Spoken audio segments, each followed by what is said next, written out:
आइए जानते हैं आज की कुछ अंतर्राष्ट्रीय खबरों को। पहले एक नजर आज की हेडलाइंस पर। पीएम मोदी भी छूते थे पूर्व उपराष्ट्रपति प्रणब मुखर्जी के पांव, आज होगा अंतिम संस्कार।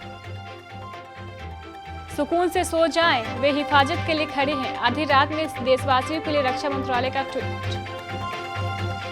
लगातार चौथे दिन रिया से हुई पूछताछ, सीबीआई ने 9 घंटे तक पूछे कड़े सवाल। प्रशांत भूषण मामले में सुप्रीम कोर्ट ने लगाया ₹1 का जुर्माना। रिया चक्रवर्ती के सपोर्ट में उतरी Taapsee Pannu, social media users ने लगा दी जमकर क्लास। डोकलाम के पास मिसाइल साइटों के अलावा चीन बना रहा हेलीपोर्ट। अमेरिका में जल्द मिल सकती है कोरोना वायरस वैक्सीन को मंजूरी। शेयर बाजार हुआ धराम। रिया का पक्ष लेने पर सुशांत की भांजी ने लक्ष्मी मंचू को दिया करारा जवाब। सुरेश रैना से नाराज होने के बाद अब नरम पड़े सीएसके बॉस एन श्रीनिवासन। देश के पूर्व राष्ट्रपति प्रणब मुखर्जी नहीं रहे। मस्तिष्क में खून का थक्का बन जाने के कारण उन्हें 10 अगस्त को अस्पताल में भर्ती किया गया था। सर्जरी से पहले उनकी कोरोना जांच कराई गई थी, जिसकी रिपोर्ट पॉजिटिव आई थी। इसके बाद लगातार उनकी तबीयत बिगड़ रही थी। वह पिछले काफी दिनों से वेंटिलेटर पर थे। आखिरकार कल उन्होंने अंतिम सांस ली। राजनीति में एक लंबा समय बिताने वाले पूर्व राष्ट्रपति प्रणब मुखर्जी की छवि ऐसी थी कि हर पार्टी के नेता उनका सम्मान करते थे। उनका पार्थिव शरीर आज आरआर अस्पताल में ही रहेगा। उनका पार्थिव शरीर कल आरआर अस्पताल में ही रहा। आज उनको राजकीय सम्मान के साथ विदाई दी जाएगी। पूर्वी लद्दाख में वास्तविक नियंत्रण रेखा पर चीन से जारी गतिरोध के बीच सोमवार आधी रात को रक्षा मंत्रालय ने ट्वीट करते हुए देशवासियों से कहा है कि आप चैन से सो जाएं, क्योंकि सेना आपकी रक्षा के लिए मुस्तैद है। यह ट्वीट जम्मू कश्मीर के उधमपुर जनसंपर्क कार्यालय की ओर से किया गया। ट्वीट में उन्होंने लिखा है, सुकून से सो जाएं, वे आपकी हिफाजत के लिए खड़े हैं। दूसरी ओर चीन ने एक बार फिर लद्दाख में यथास्थिति को बदलने की कोशिश की, लेकिन पहले से सतर्क भारतीय जवानों ने उनके मंसूबों को कामयाब नहीं होने दिया। बॉलीवुड अभिनेता सुशांत सिंह राजपूत मामले में रोजाना पूछताछ हो रही है और नए नए खुलासे हो रहे हैं। इस संबंध में मुख्य आरोपी रिया चक्रवर्ती से एक बार फिर सोमवार को सीबीआई ने पूछताछ की। सीबीआई ने लगातार चौथे दिन उनसे डीआरडीओ गेस्ट हाउस में करीब 9 घंटे पूछताछ की। रिया से अब तक करीब 34 घंटे की पूछताछ हो गई है। सूत्रों के मुताबिक रिया कई सवालों के जवाब देने में असहज है और सीबीआई लगातार उनसे उन्हीं सवालों को पूछ रही है। रिया से कल सुशांत के परिवार से रिश्ते, सुशांत के बिजनेस, संपत्ति, ड्रग्स कनेक्शन को लेकर सवाल किए गए। इससे पहले अब तक तीनों दिनों में रिया ने 26 घंटे तक की पूछताछ हुई। अभिनेत्री के अलावा सुशांत की मौत के दिन उनके घर पर मौजूद रहने वाले सिद्धार्थ पिठानी, नीरज, दीपेश से भी जांच एजेंसियां लगातार पूछताछ कर रही हैं। सुप्रीम कोर्ट ने वकील कार्यकर्ता प्रशांत भूषण द्वारा कोर्ट की अवमानना मामले पर फैसला सुनाते हुए उन पर ₹1 का जुर्माना लगाया है।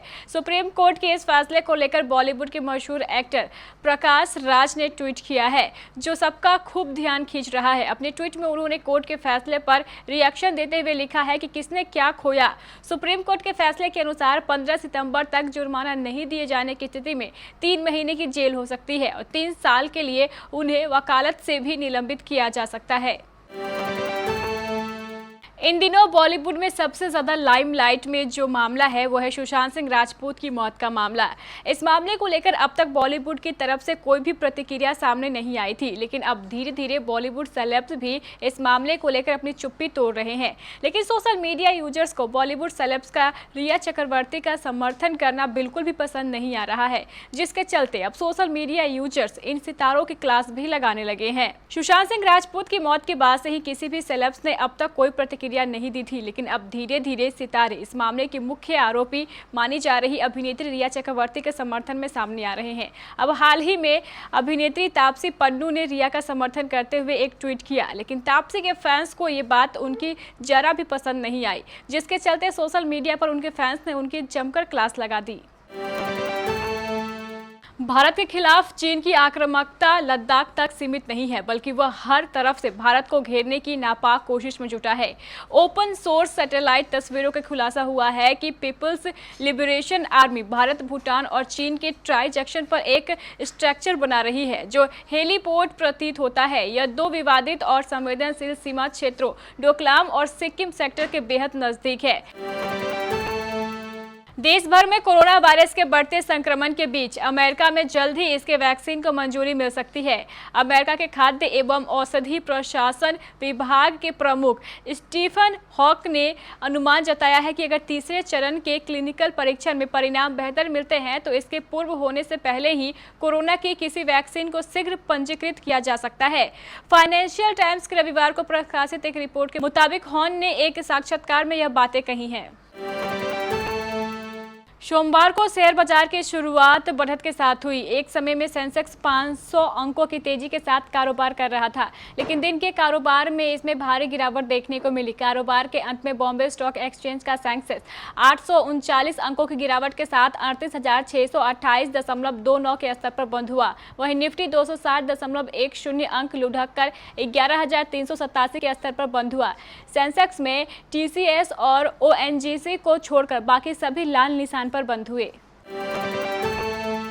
सुशांत सिंह राजपूत की भांजी मल्लिका सिंह ने तेलुगु एक्ट्रेस लक्ष्मी मंचू के ट्वीट का करारा जवाब दिया है। लक्ष्मी ने रिया चक्रवर्ती के मीडिया ट्रायल की मजम्मत करते हुए इंडस्ट्री से अपनी एक साथी के पक्ष में खड़े होने की अपील की थी। लक्ष्मी के इस ट्वीट को बॉलीवुड एक्ट्रेस तापसी पन्नू ने भी रीट्वीट करके समर्थन किया था। मल्लिका ने अपनी इंस्टा स्टोरी में लिखा, मैं इस वक्त हैरान हूँ। कुछ लोगों को एक परिवार का दर्द और अपने साथी के लिए खड़े होने का मतलब अब याद आ रहा है। बता दें कि लक्ष्मी ने ट्वीट में सुशांत और रिया दोनों के लिए न्याय मांगा था। IPL team Chennai super Kings के स्टार बल्लेबाज सुरेश रैना ने रविवार को निजी कारणों से अचानक दुबई से स्वदेश लौटने का फैसला लिया। उसके बाद इस फैसले से फ्रेंचाइजी समेत कई को हैरानी हुई। टीम के मालिक और भारतीय क्रिकेट कंट्रोल बोर्ड के पूर्व अध्यक्ष एन श्रीनिवास ने भी इस पर कड़ी नाराजगी व्यक्त की थी, लेकिन 24 घंटे से भी कम समय बाद एन श्रीनिवासन ने इन खबरों को बकवास बताया। उन्होंने कहा है कि उनके बयान को तोड़ मोड़ कर पेश किया गया है।